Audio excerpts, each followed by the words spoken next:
The teenager who shot two students at Evergreen High left behind an extensive online profile. His social media presence showed fascination with mass killers and other troubling posts. The Anti-Defamation League sent out an extensive list of details showing a troubled online history.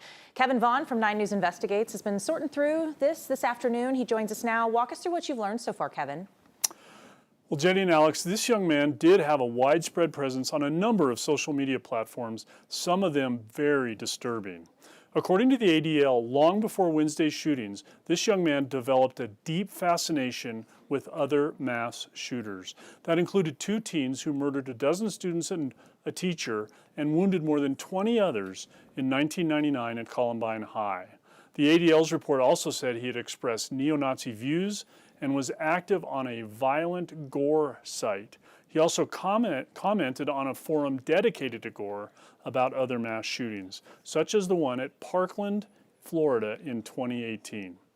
As of yet, authorities have not established a motive for Wednesday's attack.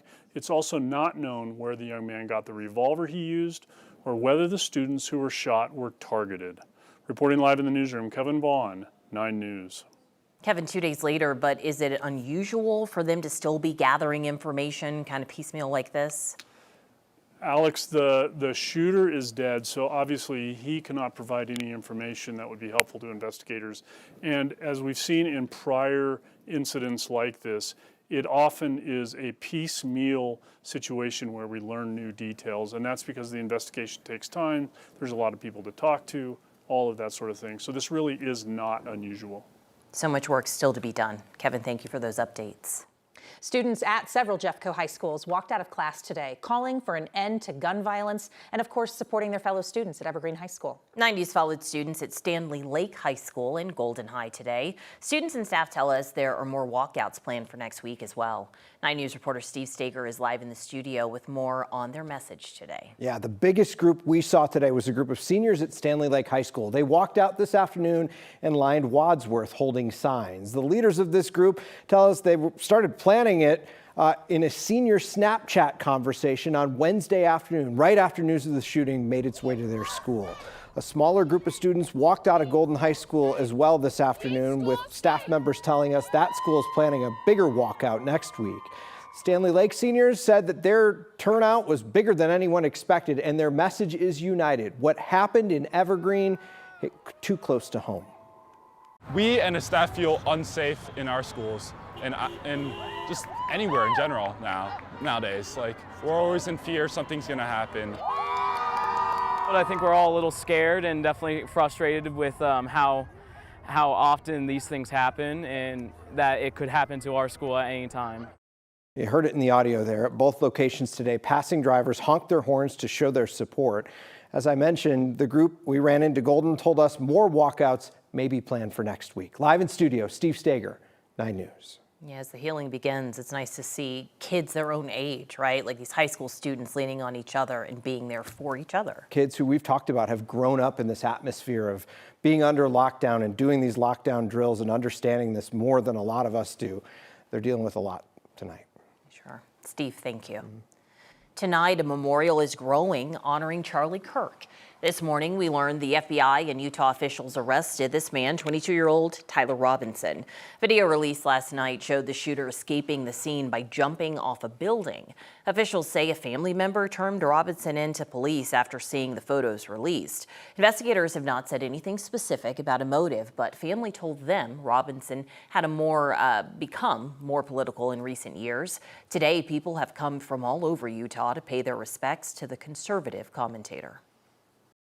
It makes me feel better that the people did the right thing and that Utah is, just because something bad happened here, Utah is not a bad state, and that there are people here that will do the right thing, so that gives me peace. The suspect will likely face multiple charges, including aggravated murder. We're also following some breaking news this hour, learning that a man is now under arrest tonight for the murder of a woman in Lone Tree. Police say 31-year-old Troy Reynolds is facing multiple charges in connection to the death of Kathleen Mayo. Those charges include first-degree murder and burglary.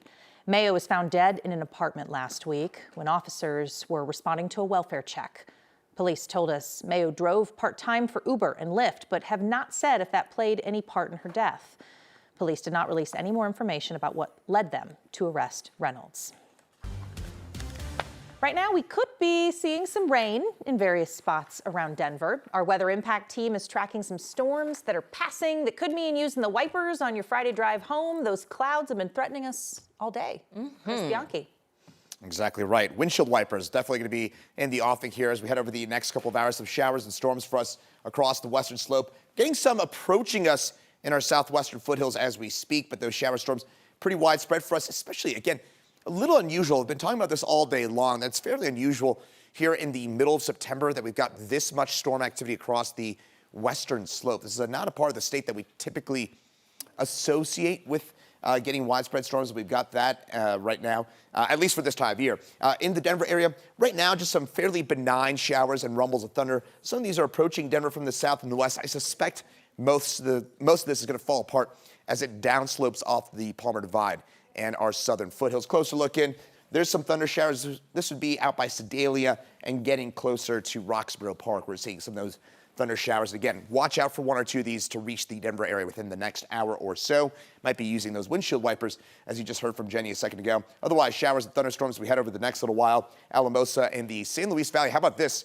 The driest part of the state, on average, by far, the high desert, really is the San Luis Valley. This part of the state averages only about 7 to 8 inches of rain a year. They may get 1 to 2 inches of rain tonight alone. So a lot of water on the way for our southern part of the state. Some that reaches Denver tomorrow as well. Higher chances for storms for tomorrow. I'll have details on that in my full forecast.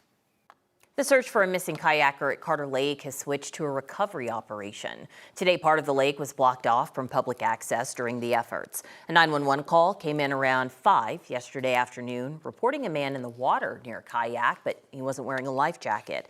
An off-duty firefighter in the area jumped in, and Larimer County first responders responded as well. They found the kayak, but not the man. Anyone with information is asked to call Larimer County Sheriff's Office.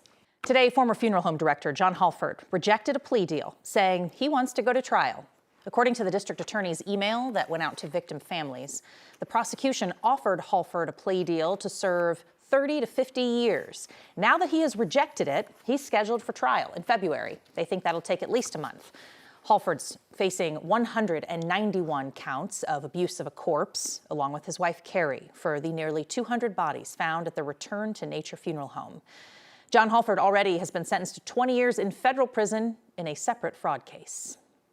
RTD says the A-line is switching to buses for a while out to the airport and back because somebody is stealing copper wires. Unclear how long the train will be impacted. Now they've got buses running between Union Station and the Central Park Station, so a portion of that trip. RTD says they're working to identify the exact locations that were impacted. We do know that 4 crossing gates in the area of Steele and Quebec entered automatic safety mode. That's when the arms go down to limit traffic from crossing.